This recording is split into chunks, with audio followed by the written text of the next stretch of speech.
10 ways to tell you've ticked off an introvert. We all agree that we shouldn't tick off introverts. We've all done it, especially family and friends. The problem is knowing when you've ticked them off. Why should this even matter to you? Because if you tick off an introvert, you've made an enemy for life. Although not as verbal or out there about their anger as extroverts, introverts usually are more dangerous because they don't wear their hearts on their sleeves. If you're an introvert, you'll recognize some of these signs. If you're family or friends of an introvert, you'll remember these signs from past incidences. Here are 10 subtle signs that you've ticked off an introvert. Number 1. The introvert responds with one word. Think yes, no, fine, etc. Unlike extroverts who let the whole world know exactly how they're feeling, like anger, introverts shut down and resort to one-word sentences. One-word answers help them in 2 ways. 1. One-word answers stop people pestering them by asking what's wrong if they don't respond, and 2. One-word answers mean go away. You may not see it as anger, as the introvert may be almost emotionless as they tell you off or fake happiness with their one-word answers. 2. The introvert doesn't answer your calls. This is simply known as the silent treatment. While extroverts want to shout your ear off, letting you know exactly how you messed up, introverts don't want to deal with you at all. Because you stress them out, they want nothing to do with you and will avoid speaking to you face-to-face or over the phone at all costs. They cut you out of their life until they've forgiven you or gotten over whatever you did to cause them to go silent on you. 3. The introvert pretends everything is okay. This is a classic one because they use this to completely avoid the situation altogether and combine this reaction with one-word answers. Passive-aggressive behavior is a hallmark of introverted behavior. Introverts would rather fake smile, interact with you as little as possible, and get the hell away from you pronto.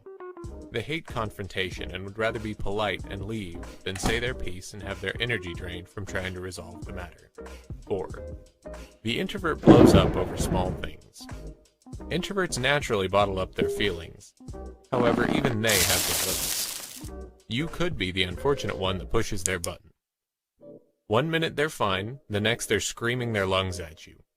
What's important to note about this burst of anger is that it's been bubbling under the surface for a long time. It may appear to come from nowhere and could be over something trivial, but this is not the case. The introvert has reached their limit. 5. The introvert refuses help. Typically, introverts refuse help from anyone, even well-meaning friends and family, simply because they love going it alone. They will, however, accept help from those who they tolerate or admire.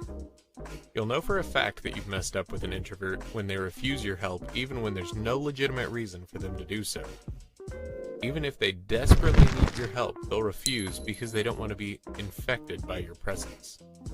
For example, if you were to try to help an introvert to the ambulance after they sprain their ankle, they might shrug you off and limp to the ambulance on their own. 6. Apathy. Some introverts use this as a way to shut down. Their calm exterior nature hides their fiery anger inside. They just don't care about anything. Things they were enthusiastic about become all of a sudden unimportant, and whatever becomes their favorite new word. You know for sure they're apathetic to you if you're the only one affected by it.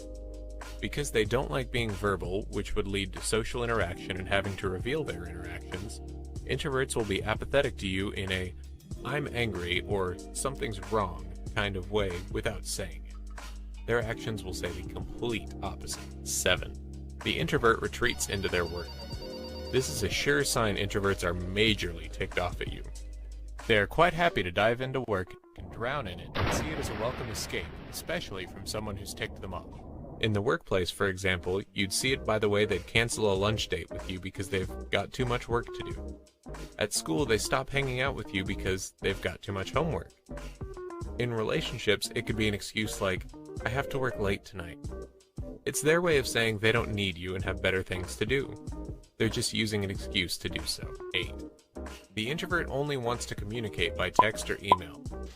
There are introverts that avoid talking to someone they hate at all costs and get frustrated if they have to hear said person's voice.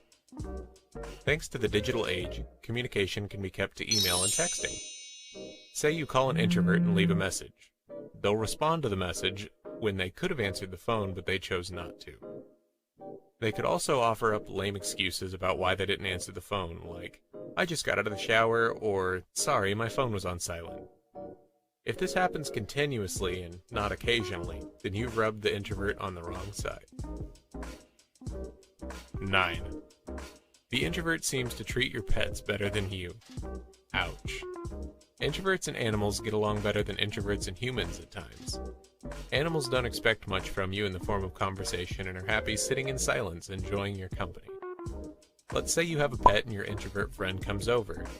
If they pay more attention to your pet, avoiding eye contact with you, or nod in a bored manner about what you're saying, then you've definitely annoyed them. They'll even say more to your pet than you. 10. The introvert wants to be alone.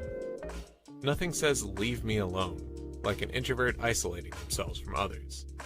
Alone time is essential for an introvert to recharge and de-stress.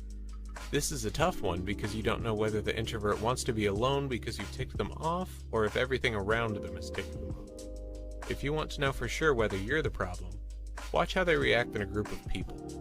If you come on the scene and all of a sudden they want to leave and have left before you can even say hi, then it's you, buddy. How's that for 10 signs you've ticked off an introvert? Did you recognize some of them? Or were some new? Share your comments below about your experiences with ticking off introverts.